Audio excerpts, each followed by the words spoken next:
తాకట్టులో ఉన్న బంగారాన్ని విడిపించి ఆ రోజు ఆన్లైన్ ధరకే కొంటుంది కొమ్మూరి గోల్డ్. అందరికీ నమస్కారం అండి. సుమన్ టీవీకి స్వాగతం. నేను గీతాంజలి. వారాహి నవరాత్రులు రాబోతున్నాయి. ఈ గుప్త నవరాత్రులు ఎంతో విశేషం అంటారు. అయితే వారాహి నవరాత్రులు అందరూ జరుపుకోవచ్చా? అసలు మనం ఏ విధంగా చేయాలి? ఇంట్లో గనక మనం పూజ చేసుకుంటే ఏ విధంగా పూజ చేయాలి? నియమాలు ఎలా ఉంటాయి? అమ్మవారికి ప్రత్యేకంగా పూజా విధానం అంటూ ఒకటి ఉంటుందా? అంటే మనం మంత్రాలు చదువుతూ ఉంటాం. ఇవి మనంతట మనం చదవచ్చా? గురువుల ద్వారానే మనం నేర్చుకుని చదవాలా? అంటే ఏ విధంగా పూర్తిగా మనం వారాహి అమ్మవారి అనుగ్రహాన్ని ఈ నవరాత్రుల్లో పొందవచ్చు తెలుసుకుందాం. వివరించేందుకు ప్రస్తుతం మనతో పాటు ఉన్నారు శ్రీ శ్రీ శ్రీ ఆనంద శివకామేశ్వరి సన్నిధానం పీఠాధిపతులు అమ్మ శివకామేశ్వరి ఆనందమయ్యి. అమ్మతో మాట్లాడదాం. అమ్మ నమస్కారం. శ్రీమాత్రే నమః తల్లి. శ్రీమాత్రే నమః. గుప్త నవరాత్రులు వచ్చేసాయి. అవును, చాలా విశేషాలు తెలుసుకోవాలి. అవును. ఇప్పుడు అసలు ఎక్కడ చూసినా అంటే ఇప్పుడని కాదు కానీ గత 2 ఏళ్ల నుంచి చూస్తున్నాం అమ్మ. 2-3 ఏళ్ళు అవును, వారాహి అమ్మవారి గురించి ఎన్ని దేవాలయాలు వచ్చాయి. అవును, అమ్మవారిని విశేషంగా ప్రతిష్ఠించి మరీ పూజలు అవి చేస్తూ ఉన్నారు. అవును, చాలా ప్రత్యేకంగా జరుగుతుంది. అవును. ఈసారి కూడా అదే కొనసాగుతోంది. ఆ వైబ్ అంటారు కదా, అవును. కొనసాగుతోంది. ఎప్పుడెప్పుడా అని ఎదురు చూస్తూ ఉన్నారు. అవును. చాలా మంది మేము గత సంవత్సరం చేసుకోలేకపోయామండి, ఇప్పుడు ప్రారంభించుకోవచ్చా, అసలు మేము చెయ్యొచ్చా, ఇంట్లో జరుపుకోవచ్చా, ఏ విధంగా చేయాలి, ఇలా ఎన్నో సందేహాలు అడుగుతున్నారు. వాటన్నిటికీ మీ సమాధానం తప్పకుండా తెలియజేస్తానమ్మా. వారాహి అన్నిటినీ ప్రసాదించే చల్లని తెల్లమ్మ అందరూ. ఎందుకంటే ఆవిడ్ని సైన్యాధ్యక్షురాలు. చాలా మంది అనుకుంటున్నారు గుప్త నవరాత్రులు అనేవి ఎప్పటి నుంచో ఉన్నాయి. ఇప్పుడేం కాదమ్మా, మా చిన్నప్పటి నుంచి సాధనలో భాగంగా చేస్తూనే ఉంటారు శ్రీ విద్యలో ఉన్న వాళ్ళందరూ. కాకపోతే ఆవిడ ప్రకటితం అయ్యింది ఇప్పుడు. చాలా మంది అంటారు పవన్ కళ్యాణ్ గారు వేసుకున్న తర్వాత వారాహి అందరికీ తెలిసిందను, లేకపోతే ఆవిడ్ని బాగా హైప్ తీసుకొస్తున్నారు. మనమెవరం అండి? మనం ఒక మాధ్యమం అంతే. ఆవిడ ప్రకటితమయ్యే సమయం వచ్చింది కాబట్టి అసలు మొత్తం అందరికీ కూడా ఆవిడ ఎవరండి? సైన్యాధ్యక్షురాలు కదా. ప్రతి ఒక్కడు లేచిన దగ్గర నుంచి పోరాటమే చేస్తున్నాడా లేదా అమ్మా? ప్రతి మనిషి. ఇప్పుడు మరి ఆవిడ అవసరం ఉందా లేదా? ఎన్ని వ్యూహ రచనలు కావాలి, ఎంత శక్తి కావాలి, ఎంత ధైర్య సాహసాలు కావాలి. మరి ఇలాంటి సమయంలో ఆ చల్లని తల్లి మనందరినీ అనుగ్రహించి అందరినీ చేసుకోండి అని చెప్పి ప్రకటితమైంది. అంటే ఇది అమ్మ అనుమతి. ఎందుకంటే చరాచర జగన్నాథ చక్రరాజ నికేతన. ఆవిడ ఆజ్ఞలేందే, శివాజ్ఞలేందే చీమైనా కదలదని మనం అనుకుంటాం కదమ్మా. ఎందుకని అంటే ఇన్ని రోజులు లేని ఇప్పుడే ఎందుకు రావాలి? ఒక్కసారి గ్రహించండి.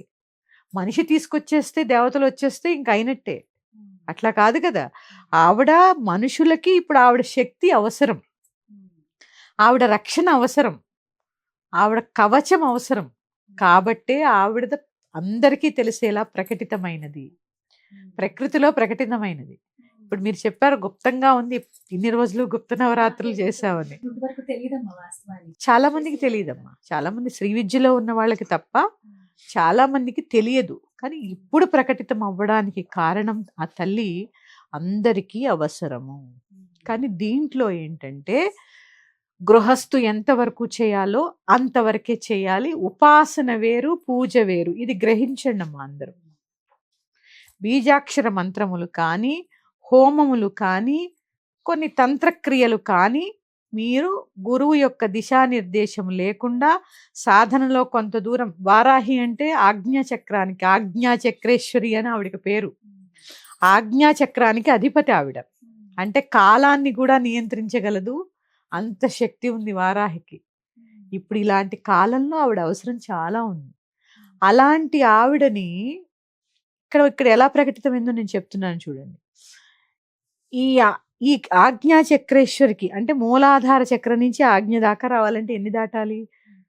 మూలాధారము, స్వాధిష్టానము, మణిపూరము, అనాహతము, విశుద్ధి, ఆజ్ఞ.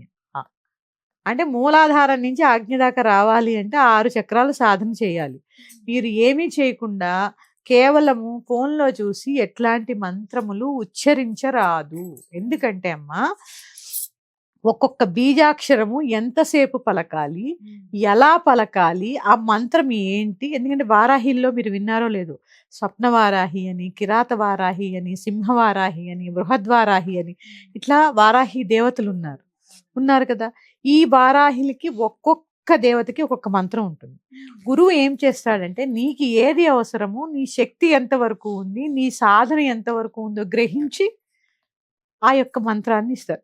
ఇప్పుడు నేనైనా వారాహి దీక్షలు ఇస్తూ ఉంటా పీఠంలో. వాళ్ళకి ఏ మంత్రోపదేశాలు నేను చేయను, ఎందుకంటే వాళ్ళ మూలాధారమే ఇంకా సాధన మొదలవలేదు. ఆజ్ఞాచక్రేశ్వరి మంత్రాన్ని ఎలా ఇస్తాము? కాకపోతే చిన్నగా గృహస్థు చేసుకోవడానికి వీలుగా చిన్నగా ఇస్తాం. అది చేసుకోవడం వల్ల మనం రోజు యుద్ధం చేస్తూ ఉంటాం. అక్కడ దాకా ఎందుకమ్మా కరోనా వచ్చింది, క్రిముల మీద యుద్ధం కావాలా వద్దా? మనకి అసలు శక్తి కావాలా వద్దా? మరి ఆవిడ కావాలి వారాహి. ఈ నా కరోనా టైంలో నాకు ఓవర్సీస్ నుంచి ఒకళ్ళు ఫోన్ చేశారమ్మా. మొత్తం వాళ్ళ ఇంటిల్లి పాదికి కోవిడ్ వచ్చింది. వాళ్ళు సాధనలో కొంచెం ముందు ఉన్నారులేండి. అయితే అమ్మ ఇలా అయింది, కొంచెం సీరియస్ కండిషన్ అందులో ఇద్దరికి. ఏం చేయాలి? నేను చెప్పానమ్మా, ఇంట్లో ఆ బృహద్వారాహి ఆ మంత్రాన్ని మీరు చాంట్ చేయండి. చాంట్ నిజంగా వాళ్ళు అంటే అక్కడ దాకా వచ్చారు వాళ్ళ సాధనలో. దానివల్ల ఆ అమ్మాయి చేస్తూ చేస్తూ చేస్తూ ఉండగానే అందరికీ ఇమ్యూనిటీ పెరిగింది. విత్-ఇన్ 21 days అందరు రికవర్ అయ్యారు. అద్భుతం అది. అది అంటే ఇక్కడ ఏంటి అంటే ఆ పోరాడే శక్తి ఇస్తుంది ఆవిడ. ఇక్కడ నమ్మకం, తర్వాత గురువు యొక్క ఆ దిశానిర్దేశం, దేన్నైనా పోరాడేటటువంటి శక్తిని ఇస్తుందమ్మా ఆవిడ. ప్రతిరోజు నిజంగా ప్రతి మానవుడు యుద్ధమే చేస్తున్నాడమ్మా. ఎందుకంటే అంతర్గత శత్రువులు కొంతమంది, బహిర్గత శత్రువులు అందరికి, ఈర్ష అసూయ ద్వేషాలు. మనం బాగున్నాము అంటే చూసి ఏడ్చేవాళ్ళు 100 మంది తయారవుతారు. ఎందుకంటే వాళ్ళు సాధించలేనివి ఇంకొకళ్ళు సాధించారంటే ఈర్ష, అసూయ, ద్వేషం, వీటితోనే. లేదా అహంకారం, ఎవరైనా దానం చేశారు, అన్నదానం చేశారు, లేకపోతే గుళ్ళు కట్టించారు, అహంకారం, మేం కాబట్టి చేసామని అహంకారం, అది కూడా శత్రువే. వాటిపైన యుద్ధం చేయడానికి అమ్మవారు. అంతర్యుద్ధము, బహిర్గత యుద్ధాలు, ఇవన్నిటి నుంచి మనల్ని గెలిపించేదే ఆ వారాహి తల్లి. ఆవిడ ఆవిర్భావం అందరికీ తెలిసిందే, వింటూనే ఉంటున్నాం కదా మనం. అందుకని ఆ శక్తి అందరికీ అవసరం అమ్మా. ప్రతి ఒక్కళ్ళు, ప్రతి గృహస్థు ఖచ్చితంగా సాత్వికమైన ఆరాధన చేయండి. ఎటువంటి బలులు గాని, అక్కరలేని నివేదనలు గాని, అక్కరలేని పూజలు కానీ, ఎందుకంటే మీకు తెలియనివి అటు సూర్యుడు ఇటు పొడిచినా చేయకూడదు. అంతే. ఎంతవరకు గృహస్థు ఎంతవరకు చేయాలో అంతవరకు, ఎంతవరకు మనకు ఆ శక్తి కావాలో అంతవరకే మనం దాన్ని ఉపయోగించుకోవాలి. అలా ప్రతి సంవత్సరం చేసుకోండి అమ్మా. ముఖ్యంగా ధైర్య సాహసాలు పెరుగుతాయి. అమ్మ అనుగ్రహిస్తుంది చాలా. ఆజ్ఞాచక్రేశ్వరి కదమ్మా ఆవిడ, జ్ఞానం ఇస్తుంది. తర్వాత ఇంకోటి ఏంటి తెలుసా అమ్మా, ఈ వారాహిని పూజించడం వల్ల, ఇప్పుడే చెప్పాను ఆజ్ఞాచక్రేశ్వరి, ఈ నిష్ఠగా కనుక 9 రోజులు చెయ్యగలిగితే మనకి ఆ ఏదైనా ఆపద ఉందనుకోండి, ముందుగానే ఏం చేస్తుంది అంటే అలర్ట్ చేస్తూ ఉంటుంది మనం. ఒక కళలోనో, ఎందుకంటే స్వప్నవారాహి ఆ కళలోనో లేకపోతే మనసులోనో ఒక హెచ్చరిక వస్తూ ఉంటుంది, ఇది కాదు, ఇలా చెయ్యి, ఇలా వెళ్ళు. ఎందుకంటే ఆవిడ ఎవరు, సైన్యాధ్యక్షురాలు, వ్యూహరచన చేస్తూ ఉంటుంది, సైన్యాన్ని ఎలా పంపించాలి అని. ఇట్లాంటి సంకేతాలు ఉంటాయి. ఆవిడ పేరు సమయ సంకేత. ఆవిడ 12 నామాల్లో ఆవిడ పేర్లమ్మా ఇవన్నీ. అంటే ఇప్పుడు చెప్పండి, అవసరమా లేదా వారాహి? చాలా అవసరం అమ్మ, చాలా అవసరం అండి. అమ్మ, మరి గృహస్థులు వారాహి నవరాత్రులు ఏ విధంగా జరుపుకోవాలి? చాలా మంది కలశం పెట్టుకుని పూజ చేసుకోవచ్చు. మీకు ఇంట్లో కలశం ఆనవాయితీ ఉంటే మాత్రమే. కొంతమంది వరలక్ష్మి వ్రతాలకి వీటికి కూడా పెట్టుకోరు. కలశం ఉంటే మీ ఇంట్లో లలితాదేవి ఫోటో ఉందనుకోండి, ఆ ఫోటో పెట్టుకుని ముందు కలశాన్ని పెట్టుకుని కలశంలో అష్టమాతృకల్ని ఆవాహన చేయాలి. అష్టమాతృకుల్ని ప్రత్యేకంగా వారాహిని ఆవాహన చేసి చక్కగా ఈ 9 రోజులు పూజ చేసుకోండి. కింద కలశం కింద ఒక ప్లేట్లో, పేపర్ ప్లేట్ కాదు, ఇత్తడి ప్లేట్లో నవధాన్యాలు వేయండి. వేసి దాని మీద కలశం పెట్టి ఆ కలశంలో నీటిని, సుగంధ ద్రవ్యాలతో నింపినటువంటి నీటిని పోసి, పంచపల్లవములు దొరికితే వేసుకోండి, లేదంటే మామిడాకులు వేసి ఒక కొబ్బరికాయని పెట్టుకొని ఎర్రటి రవికల బట్టని పెట్టి దానికే అలంకరణ చేసుకోండి. మీ దగ్గర ఏమన్నా నగలుంటే వేయండి, లేదా ఏముంటే నగలేం వేయాలని ఏమీ లేదు, వేసుకొని చక్కగా దానికే 10 రోజులు పూజ చేసుకోవచ్చు. 9 రోజులు అనుకోండి, ప్రతిసారి విజయదశమి. అవును, విజయదశమి. అందుకని మొదటి రోజు కొంతమంది ఏంటంటే అమావాస్య రోజు సాయంత్రమే కలశ స్థాపన చేస్తూ ఉంటారు. ఎందుకంటే నవరాత్రి రాత్రి పూజ పూజ విశేషం కదా, అమ్మా. ఇంకా మొదటి రోజు నుంచి పూజ అర్చిచ్చేస్తూ ఉంటారు, ఉమ్. కలశ స్థాపన చేసేసుకుని. ఉమ్. లేదు మీకు కుదరలేదు, మొదటి రోజు చేసుకోవచ్చు. ఉమ్. ఉదయము సాయంత్రము కూడా నివేదన ఇది కంపల్సరీ. కూడా ఒక సందేహం అమ్మా, ఉదయం సాయంత్రం 2 పూట్ల చెయ్యాలా అంటే రాత్రి ప్రధానం అంటారు కదా, అలా ఏమైనా పూజ చేయాలా? రాత్రి ప్రధానము, ఉదయము పంచపూజలు నివేదన ఖచ్చితం. ఉమ్. ఎందుకంటే మరి పిలిచారు కదా ఆవిడ్ని. ఆ. ఆవిడమ్మ ఇక్కడ వచ్చినప్పుడు కిరిచక్ర రథారూఢ. ఉమ్. కిరి అంటే తెలుసు కదా మీకు, వారాహి. ఉమ్. అన్ని ఆవిడ మొత్తం ఆవిడ పరివారం అంతా వచ్చేస్తుంది, ఓ. కిరిచక్రం అంతా వచ్చేస్తుంది. ఉమ్. ఆ కిరిచక్రానికి మొత్తం ఆవిడతో పాటు సమస్త పరివారం వస్తుంది. అందుకని కాస్త ఏమీ లేదు. మళ్ళీ నివేదన అంటే పెద్ద పెద్ద నివేదనలు అవసరం లేదమ్మా. దానిమ్మ పండు, ఎర్రగా ఉన్న పండు, ఉమ్. తర్వాత చిలకడ దుంపలు, ఉమ్. క్యారెట్, ఉమ్. ఇట్లా భూమిలోంచి వచ్చేవి, కంద, ఉమ్. పెండలం, ఉమ్. బీట్రూట్, ఇవన్నీ పెట్టచ్చు ఆవిడకి. ఓ. ఆవిడ భూలక్ష్మి కదమ్మా, ఉమ్. ఇవన్నీ పెట్టచ్చు. ఉమ్. తర్వాత అన్నం కూడా అమ్మ ప్రత్యేకించి ఆవిడకి నివేదన చేయవలసింది పెరుగన్నం. ఓ. పెరుగన్నం చాలా సింపుల్ అమ్మ ఆవిడ నివేదనలు. ఉమ్. చక్కగా పెరుగన్నం ప్రిపేర్ చేసుకుని ఉమ్. దాని మీద ఈ గింజలు వేసేసి, దానిమ్మ గింజలు వేసేసి చక్కగా నివేదన చేసేసుకోండి. ఈ బీట్రూట్ గాని క్యారెట్ ఇవి పచ్చివి అమ్మ ఉడకబెట్టి పెట్టాలా? ఉడకబెట్టి పెట్టాలి, ఉడికించి చిలకడ దుంప స్వీట్ చేసి పెట్టచ్చు, పచ్చివి లేదా ఉడకబెట్టి కూడా పెట్టచ్చు, కదా. అవును. పచ్చివి కాకుండా. మరి బీట్రూట్ అనుకోండి తురిమి చక్కగా ఏదైనా స్వీట్ లాగా చేసు, హల్వా చేస్తూ ఉంటాం కదా, క్యారెట్ హల్వా, బీట్రూట్ హల్వా, లేదా ఉడకబెట్టి అన్ని కలిపి కలర్ వేసి, బీట్రూట్ కలర్ వస్తుంది కదమ్మా, ఎర్రగా అవుతుంది అన్నం వేసి చక్కగా అన్నం. ప్రతిరోజు అమ్మవారి ముందు ఒక నిమ్మకాయని ఉంచండి. ఆ రోజు పెట్టేశారనుకోండి 9 రోజులు 9 నిమ్మకాయలు అవుతాయి. రోజు ప్రతిరోజు పెట్టుకోండి. లేదా ఆ కుదరని పక్షంలో కలశానికి 4 పక్కల ఆగ్నేయము, ఈశాన్యము, వాయువ్యము, నైరుతి, ఈ 4 పక్కల్లో పెట్టేసుకోండి. పెట్టేసుకుని చక్కగా ఇది అయిపోయిన తర్వాత ఆ నిమ్మకాయలని చక్కగా మీ ఇంట్లో దాచుకోండి. ఎందుకంటే ఆ నిమ్మకాయకి ఆ శక్తి, అమ్మ శక్తి యాక్టివేట్ అవుతుంది అనమాట. కానీ పండు ఎట్టి పరిస్థితుల్లో, చాలా మంది అమ్మవారి దేవాలయాల్లో కూడా పళ్ళు వేస్తున్నారు. పండు కాదమ్మా, కాయ వేయాలి. బాగా నిమ్మకాయే, నిమ్మ పండు కాదు. నిమ్మకాయ దండ వేయండి అంటారు తప్ప నిమ్మ పళ్ళు దండ వేయమన్నారు. కాయలే వేయాలి. ఇక్కడ పెట్టినప్పుడు కూడా కాయలే పెట్టుకోవాలి. అందుకని సాత్విక ఆరాధన ఏంటి, షోడశోపచార పూజ. అసలు పూజా విధానం ఏంటి? అమ్మకి ఖచ్చితంగా షోడశోపచారాలు పూజ చేయవలసిందే. మీకు ఏది రాదు శ్రీ సూక్తంతో చేసుకోండి. హిరణ్యవర్ణం హరిణీం వస్తుంది కదా, గూగుల్లో కొడితే మీకు వస్తుంది. 16 ఉపచారాలు చేసుకోండి. తర్వాత వారాహి అష్టోత్తరము, వారాహి కవచం. కవచం చాలా ఇంపార్టెంట్ అమ్మా. దేవీ దేవతలకి ఇట్లాంటి నవరాత్రుల సమయాల్లో కవచం అసలు రోజు చదువుకుంటే చాలా మంచిది. కవచం అనేది చాలా, కవచం అంటే షీల్డ్, ప్రొటెక్షన్ షీల్డ్ అనమాట. మనకి కూడా సప్తశతిలో దేవీ కవచం అని ఉంటుందమ్మా. ఆ దేవీ కవచంలో ఏ అవయవాన్ని ఏ దేవత పాలిస్తుందో కూడా చెప్తారు. అలా ఉన్నప్పుడు ఆ దేవతను తలుచుకుని చేయి నొప్పి ఉందనుకోండి, మనం ఇలా అనుకుంటూ జపం చేసుకుంటూ ఉంటే అది ఆ నొప్పి తగ్గుతూ ఉంటుంది. ఇది నేను అనుభవపూర్వకంగా చెప్తున్నాను, అనుభవపూర్వకంగా చెప్తున్నాను. అందుకని కవచము అనేది ఒక ప్రొటెక్షన్ అన్నమాట మనకి, ఇంటికి ఒంటికి కూడా ప్రొటెక్షన్. కవచం చదువుకోండి. తర్వాత అమ్మవారి యొక్క 12 నామాలు చాలా విశేషం. ఈ విశేషము మీరు కుదిరితే కంద దీపాన్ని పెట్టుకోండి. ఎలా అమ్మా కంద దీపం? ఈ చిన్న కందని తీసుకుని హోల్ చేసి నువ్వుల నూనె వేసి ఒత్తులు వేసుకుని దాంట్లో మీరు ఏం చేస్తారంటే నువ్వుల నూనెలో కొద్దిగా కుంకుమ వేయండి. కొద్దిగా 9 రోజులకి సరిపడా, కొద్దిగా ఎర్రగా అవుతాయి ఒత్తులు. ఇవి వేసేసి దీపారాధన చేసుకోండి. ఎందుకంటే అమ్మా కంద ఎందుకు ప్రత్యేకత అంటే, చాలా మంది దుంప తెగ అని తిడుతూ ఉంటారు. అది ఎంత పెద్ద తిట్టు తెలుసా? కందకి ఏంటంటే పిలకలు వస్తూ ఉంటాయి కదా, మొక్క తీసేసినా మళ్ళీ వచ్చేస్తూనే ఉంటుంది. అంటే వంశవృద్ధి కోసం. అందుకే ఆషాఢ అమావాస్య, పోలాల అమావాస్యకి కంద పూజ చేస్తూ ఉంటారు. ఇది తీసినా వస్తూ ఉంటుంది కంద, పిలకలు వచ్చేస్తూనే ఉంటాయి.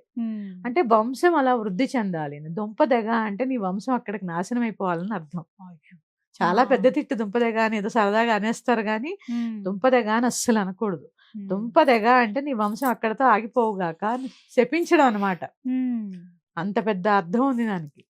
ఈ కంద దీపం వల్ల ఆ తల్లి చక్కగా సంతాన వృద్ధిని కలగజేస్తుంది, వంశవృద్ధిని. నేను అన్ని భూమిలోంచి వచ్చినవే పెడతాం కదా, ఆ కంద కూడా భూమిలోంచి వచ్చిందే కదా.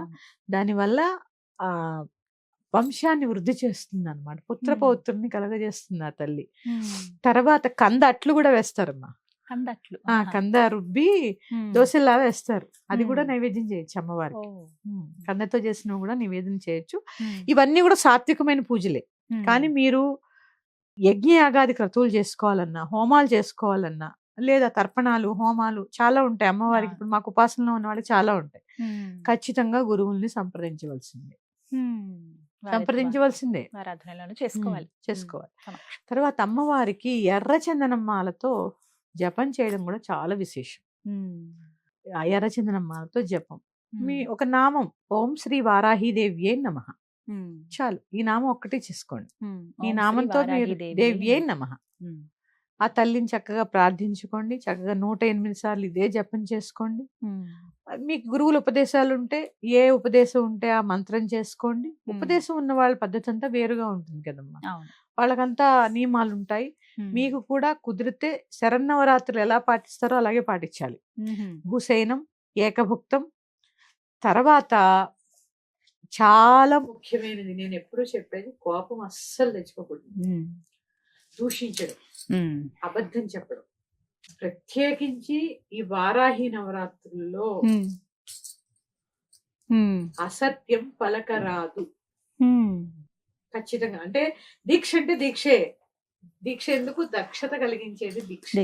మనకి మంచి జరగాలని కదా మనం వేసుకుంటాం. అసత్యం దోషం, అదొక అసత్య దోషం అవ్వకూడదు అనమాట.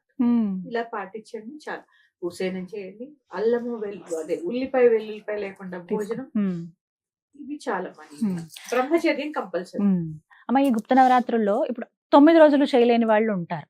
అలా విశేషంగా ఈ రోజులు చాలా ప్రత్యేకం అన్నటువంటివి ఏమైనా ఉన్నాయా? ఉన్నాయి. ప్రతిపద అంటే ప్రతి అంటే మొదటిది, పద అంటే అడుగు, అంటే పాడ్యమి మొదటిది. కృష్ణ ప్రతిపద, శుక్ల ప్రతిపద అంటూ ఉంటాం కదా. అవునమ్మా. మొదటిది పాడ్యమి. పంచమి చాలా విశేషం వాళ్ళకి. వారాహి తల్లికి ఆవిడ ద్వాదశ నామాల్లో ఒక నామం పంచమి. ఆ నామము ఈ పంచమి ఏ రోజు కుదరలే, పంచమి రోజు చేసుకోవచ్చు. తర్వాత సప్తమి, అష్టమి, నవమి, ఈ 3 కూడా చాలా విశేషం. ఈ 3 రోజులు, ఆఖరి 3 రోజులు చేసుకోవచ్చు. పంచమి రోజు చేసుకోవచ్చు, సప్తమి, అష్టమి, నవమి కూడా చేసుకోవచ్చు. లేదా పంచమి రోజు కలశ స్థాపన చేసి నవమి దాకా చేసుకోవచ్చు. ఇప్పుడు ఎవరికైనా రజస్సుల దోషం అడ్డం వచ్చింది అనుకోండి, ఫస్ట్ డే 3 days పంచమి రోజు చేసుకోవచ్చు. పంచమి మొదలు పెట్టి నవమి దాకా చేసుకోవచ్చు, లేదా ఆఖరి 3 రోజులు కూడా చేసుకోవచ్చు. ఇక మొదలు పెట్టిన తర్వాత పాపం కొంతమంది స్త్రీలకి మధ్యలో రజస్సులు వస్తుంది. వాళ్ళని మీరు బయట కూర్చోండి, కలపద్దు. ఇంట్లో ఎవరైతే మీ వారో పిల్లలో వారి చేత దీపారాధన చేయించి ప్రతిరోజు కాస్త పెరుగన్నం నివేదన చేయించండి. ఎందుకంటే ఆవాహన చేశారు, మధ్యలో తీయలేరు, ఉద్వాసం చెప్పడానికి లేదు. ఎందుకంటే మీరు నవరాత్రి అనే ఆవాహన చేస్తారు. మీ స్నానం ఎప్పుడైపోతే అప్పుడు, లాస్ట్ లో వచ్చింది అనుకోండి, మీ స్నానం ఎప్పుడైపోతే అప్పుడు ఉద్వాసం చెప్పుకోండి. వేరే ప్రత్యామ్నాయం లేదు. ఖచ్చితంగా దీపారాధన, పెరుగన్నం అయితే నివేదన చేయించండి. ఏది దొరకలేదమ్మా, రోజు దానిమ్మ పండు నైవేద్యం పెట్టండి. పెరుగన్నం అందరిళ్లలో ఉంటుంది. ఎర్రటి పళ్ళు, బీట్రూట్ ముక్కలు, క్యారెట్ ముక్కలు, చిలకడ దుంపలు, పెండలము, చామగడ్డ, ఇవన్నీ పెట్టచ్చు. బంగాళాదుంప, దుంపలే అన్ని పెట్టచ్చు. చెప్తున్నాను కదా, సాత్వికమైన నివేదన, సాత్వికమైన పూజ చక్కటి ఫలితం ఇస్తుంది. సింపుల్ గా చేసుకోవచ్చు. వారాహి అమ్మవారి ఫోటో ఎటువంటిది పెట్టుకోవాలమ్మా? చాలా మంది ఏంటి, ఎందుకు అలాంటివి తెచ్చుకున్నారు, అవి ఇంట్లో పెట్టుకోకూడదు అని గబుక్కుని ఒక మాట వింటూ ఉంటాం. అంటే అమ్మవారు కొంచెం ధూమ్రవర్ణంలో ఉన్నటువంటి వారాహి అమ్మవారు గాని ఇలా విశేషంగా ఉన్నవి, మీరు శ్వేత వారాహి అమ్మవారినే పెట్టుకోండి అని కొంతమంది చెప్పటం, ఇలా కొద్దిగా ఈ సందిగ్ధత ఏర్పడిపోయింది. మరి ఎలాంటి ఫోటో తెచ్చుకోవాలమ్మా? మీరు చెప్పినట్టు అమ్మవారు శ్వేతవర్ణంలో ఉండాలి, హలము ముసలము ధరించి ఉండాలి. అంటే నాగలి ఉంటుంది ఆవిడ చేతిలో, చిన్న నాగలి, రోకలి ఉంటుంది, శంఖం చక్రం ఉంటాయి. ఇట్లా అలా ఉన్నది మాత్రమే చంద్రవంకను ధరించి తెల్లగా ఉంటారు అమ్మవారు. శ్వేతవారాహి అమ్మవారు. అదే పెట్టుకోవాలమ్మా. ఎందుకంటే ఉమ్. సాత్వికమైన ఆరాధనే కదా నేను చెప్తున్నాను. ఉమ్. మిగిలినవి అంటారా, వాళ్ళ సాధనలు ఉన్న వాళ్ళు వేరు. ఉమ్. ఈవిడ్ని మాత్రం మనం. ఇలాగే పూజించాలి, తెల్లగానే ఉండాలి అమ్మవారు. ఉమ్. అలాగే చివరి రోజమ్మా పూజ ఎలా ఉంటుంది? 9వ రోజు పూజ కూడా పూర్తి అయిపోయిన తర్వాత ఆ రోజు పూర్ణాహుతి ఇచ్చేయచ్చు, ఉమ్. కానీ రాత్రి ఉద్వాసం చెప్పడానికి లేదు. ఎందుకంటే నవరాత్రులు ఆ, పూర్తి కదా. అవ్వాలి. చాలా మంది తెలియక ఆ రోజు ఆ రాత్రి రాత్రి ఉద్వాసం చెప్పేస్తారు. చెప్పేస్తారు, చేయకూడదు. ఒకవేళ మంగళవారం వచ్చింది అనుకోండి, మంగళవారం వస్తే తప్ప నెక్స్ట్ 10వ రోజు చేసేయచ్చమ్మా. ఉమ్. 10వ రోజు చక్కగా పూజ చేసుకుని ఆ రోజు ఉమ్. అన్ని కూరలతో చేసినటువంటి పులుసుని నైవేద్యంగా పెట్టాను. కదంబం లాగా ఒక అన్నంతో తయారు చేసా. ముక్కల పులుసు పెడతారు తెలుసు కదా, ములక్కాడలు, తర్వాత చిలకడ దుంప, అన్ని రకాల క్యారెట్, వంకాయ, బెండకాయ పులుసు లాగా చేస్తారమ్మా. అవును, వేసి అది పప్పు, పెరుగన్నము, ఖచ్చితంగా ఉండవలసింది పూర్ణం బూరెలు. అవునమ్మా, పూర్ణం అదే పూర్ణాహుతి. పూర్తయింది అని. పూర్తయిందంటే పూర్ణం సంఖ్య పూర్ణం. పూర్ణం పెడితే పూర్తయిందని అర్థం. లేదా కొంతమంది లడ్డు పెడుతుంటారు, అదైనా పర్వాలేదు. మీకు చేయడం రాకపోతే లడ్డు పెట్టుకోండి. పూర్ణం బూరెలు ఇవి నివేదన చేయండి. ఖచ్చితంగా పెరుగన్నం. చాలా చలవమ్మ అమ్మవారికి పెరుగన్నము పెట్టడం. ఆవిడకి చాలా చలవ, మనకి కూడా చాలా చాలా చలవ చేస్తుంది. చల్లని తల్లి అన్నమాట. చాలా మంచిది అమ్మా. అసలు నిజంగా ఇట్లా చేసుకుని చూడండి అమ్మా. నేను అనుభవపూర్వకంగా చెప్తున్నాను. నేను సాధనలో ఉన్నానని కాదు, సుభిక్షంగా ఉంటారు. అన్న వస్త్రాలకి లోటు ఉండదు. ధైర్య సాహసాలు పెరుగుతాయి. ఖచ్చితంగా నోని నో అనే ఎస్ని ఎస్ అనే చెప్తాం. అంటే విచక్షణ జ్ఞానం ఇవన్నిటిని. ఎందుకంటే ఆజ్ఞా చక్రేశ్వరి కదమ్మా, జ్ఞానాన్ని కూడా ప్రసాదిస్తుంది. ప్రతి సంవత్సరం చేసుకోండి అమ్మా ఈ 10 రోజులు సాత్వికమైన ఆరాధన చేసుకోండి. చాలా విశేషమైన ఫలితాలు ఉంటాయి. మొట్టమొదటిసారి మేము ఈసారి ప్రారంభిద్దాం అనుకుంటున్నాము అన్నది ప్రారంభించొచ్చమ్మా ఈ సంవత్సరం? మంచిదేనా? ప్రారంభించవచ్చు. ఈ సంవత్సరం ఆ సంవత్సరం ఏం లేదు, పర్వాలేదు. నీ ఎప్పుడైనా మనస్సే నీకు రాజు. నీ మనస్సు నీకు చేసుకోమని చెప్తుంది, చక్కగా చేసుకో. అది అమ్మ ఆజ్ఞగా భావించి. ఎందుకంటే ఒక్కటే చెప్తున్నాను, అనవసరమైనటువంటి పూజల జోలికి వెళ్ళవద్దు. విధానాలు మాత్రం అది మీరు రిక్వెస్ట్ అనుకోండి. ఎందుకంటే గృహస్థుకి కొన్ని విధి విధానాలు ఉంటాయి. ఆ విధి విధానాలనే మనం ఆచరించాలి. ఒకసారి మనకి ఇంట్రెస్ట్ ఉంది కదా అని చేసేసి అవన్నీ మళ్ళీ మరుసటి రోజు తర్వాత మానేస్తావంటే అవన్నీ కుదరని పని. ఇది అనుకోండి, మీరు ఒక సంవత్సరం చేశారు, లేదా 3 సంవత్సరాలు చేశారు, మీరు కుదరకపోతే మళ్ళీ వచ్చే సంవత్సరం చేసుకోవచ్చు. దీనివల్ల ఇబ్బంది ఏమి ఉండదు. కొన్ని చేయడం వల్ల ఏంటంటే ఈ సంవత్సరం చేశారంటే మళ్ళీ వచ్చే సంవత్సరం చేయాలి, మానడానికి లేదు అని. పైగా ఇంకోటి, దేవతలందరినీ ఇప్పుడు మోడీ గారిని మన ఇంటికి పిలిస్తే ఆయన ఒక్కడే వస్తారా? పరివారం అంతా అంత పోషించే శక్తి మన దగ్గర ఉండద్దు. ఎంతమంది వస్తారండి, గన్మెన్లు, డ్రైవర్లు, ఆర్థిక శాఖ, ఆ శాఖ, ఈ శాఖ, ఇది శాఖలు ఉంటారు. ఇవన్నీ మనం రోజు పెట్టద్దు, అంత శక్తి మన దగ్గర కావద్దు. ఆ 10 రోజులు ప్రశాంతంగా చేసుకోండి చాలు, అక్కర్లేని పూజల జోలికి వెళ్ళకుండా. అండ్ ఖచ్చితంగా చెప్తున్నానమ్మా, ఈ వారాహి మంత్రాలు గూగుల్లో దొరికేస్తున్నాయి, అవి చూసి పూజ చేసేస్తున్నారు. వద్దంటారమ్మా. మీరు చెప్పినట్టుగా కవచం ఇవి వరకు, కవచము, ద్వాదశ నామాలు, అష్టోత్తరము, ఇవన్నీ కూడా శుభం అమ్మా, చాలా శుభం. అమ్మ చాలా మంది చెప్తూ ఉన్నది ఏంటంటే మాట, మేము ఫోటో పెట్టి ఆరాధించుకోవటం లేకపోతే కలశం పెట్టుకోవటం మాకు కుదరదు, మేము ఎక్కువ ప్రయాణాల్లో ఉంటాము, కానీ మాకు నవరాత్రులు చేసుకోవాలన్న ఆశ ఉంది, కోరిక ఉంది. మరి వారాహి అమ్మవారి అనుగ్రహం పొందాలంటే ఇలా ఈ విధంగా పూజా విధానం పాటించలేని వాళ్ళు ఎలా అనుభూతి పొందొచ్చు? ఇప్పుడు కొన్ని ఖచ్చితంగా చేసి తీరాలి, అంతేనా? అంతే. అంటే ఇంకేదన్నా విధానం ఉందా? పంచమి రోజు చేసుకోండి, ఏది కుదరలేదు నవమి నాడు చేసుకోండి, ఏది కుదరలేదు మొదటి రోజు చేసుకోండి.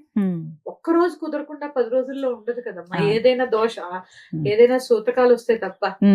నేను చేసుకోవాలి. అంటే నామజపంతో ఈ నవరాత్రులు అలా చేసుకోవచ్చా?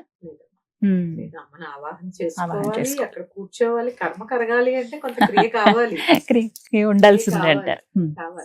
అమ్మ అలాగే రంగు కూడా చాలా ప్రధానం అని అంటారు అమ్మవారి పూజల్లో గాని, అంటే ఏవైనా సరే దీక్షలు తీసుకున్నప్పుడు, మనం ఏమైనా పూజలు ఆచరించేటప్పుడు రంగు చాలా ప్రధానంగా చూస్తాం. మరి వారాహి అమ్మవారికి ఏ రంగు అంటే ఆవిడకి ఇష్టము, అలాగే ఒకవేళ దీక్ష తీసుకున్న వారు ఏ రంగు వస్త్రాలు ధరించాలి?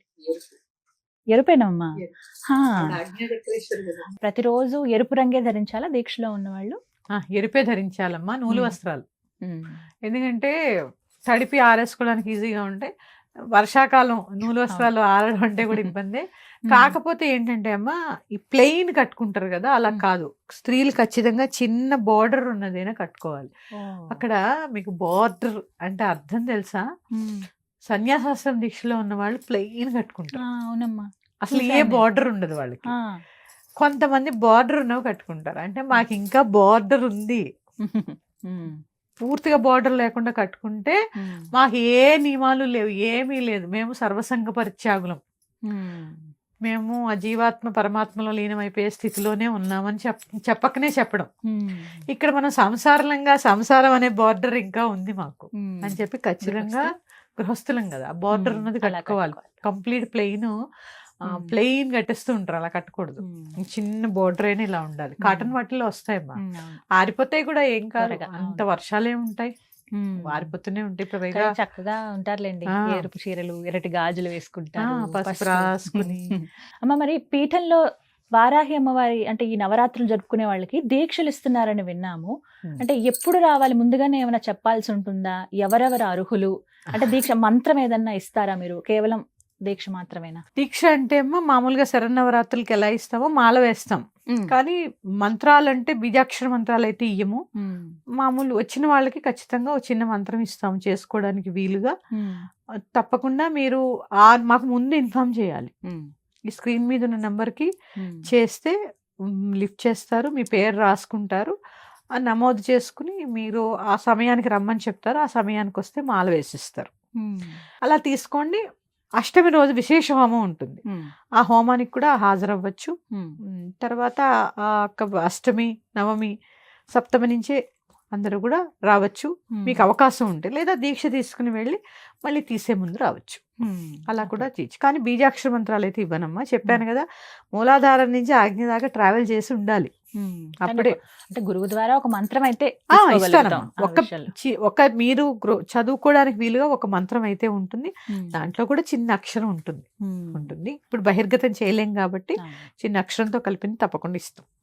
పిల్లలు గాని పెద్దవాళ్ళు గాని ఎవరైనా, స్త్రీలు పురుషులు ఎవరైనా చేసుకోవచ్చు. మరీ పిల్లలు అంటే పిల్లలు అవసరం లేదమ్మా, 21 సంవత్సరాలు ఉండాలి, 18 నుంచి 21 వాళ్ళు చేయగలిగి ఉండాలి, అంటే ఆ నియమం పాటించగలిగి ఉండాలి.